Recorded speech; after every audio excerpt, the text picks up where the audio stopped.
Hi guys, ഇന്ന് നമ്മൾ പഴംപൊരിയാണ് ഉണ്ടാക്കാൻ പോകുന്നത്. പഴംപൊരിക്ക് വേണ്ടി നമ്മൾ പഴം കട്ട് ചെയ്ത് വെച്ചിട്ടുണ്ട്. പിന്നെ ഇവിടെ ബാറ്റർ ഉണ്ടാക്കിയിട്ടുണ്ട്.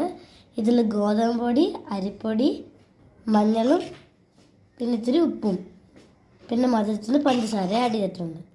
ഇത്തിരി വെള്ളം ആഡ് ചെയ്ത് ഈ കൺസിസ്റ്റൻസി ആകുമ്പോൾ വരെ കുഴക്കണം. ഇത് ഞാനിപ്പോഴാണ് ഉണ്ടാക്കുന്നത്, പക്ഷേ ഇത് 1 മണിക്കൂർ മുമ്പേ ഇങ്ങനെ ചെയ്ത് വെച്ച് കഴിഞ്ഞാൽ അത് ഇത്തിരി കൂടെ ബെറ്ററായിട്ട് റിസൾട്ട് വരും.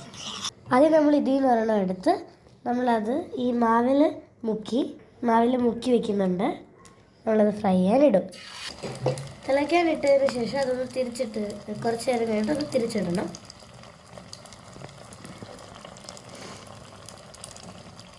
ഒരെണ്ണം അരി ഇട്ടുണ്ട്.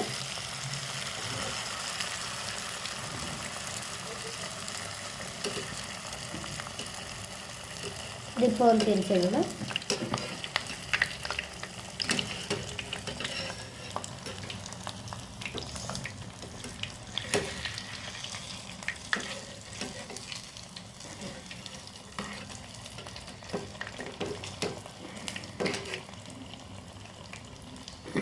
നല്ല അടിപൊളിയായിട്ട് മെഴുകി വന്നിട്ടുണ്ട്. നമ്മളിപ്പോൾ ഒരു പാത്രത്തിൽ ടിഷ്യൂ പേപ്പർ വെച്ചിട്ടുണ്ട്. ഇതിടുന്നതിന് മുമ്പ് എണ്ണ നല്ല തിളച്ചതിന് ശേഷം സിമ്മിൽ വയ്ക്കണം. എന്നിട്ട് 2 സൈഡും മുരിഞ്ഞ് വരുന്നിടം വരെ വേവിക്കണം.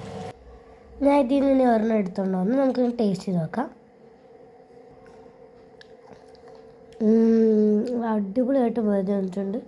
കിഡു സാധനം നമ്മൾ വീട്ടിലുണ്ടാക്കിയെന്ന് അറിയില്ല. ഇതിത്തിരി കുഞ്ഞ് സൈസാണ്, പക്ഷേ ഇതിന് ഇത്തിരി വലിയ സൈസ് നമുക്ക് ഉണ്ടാക്കാം.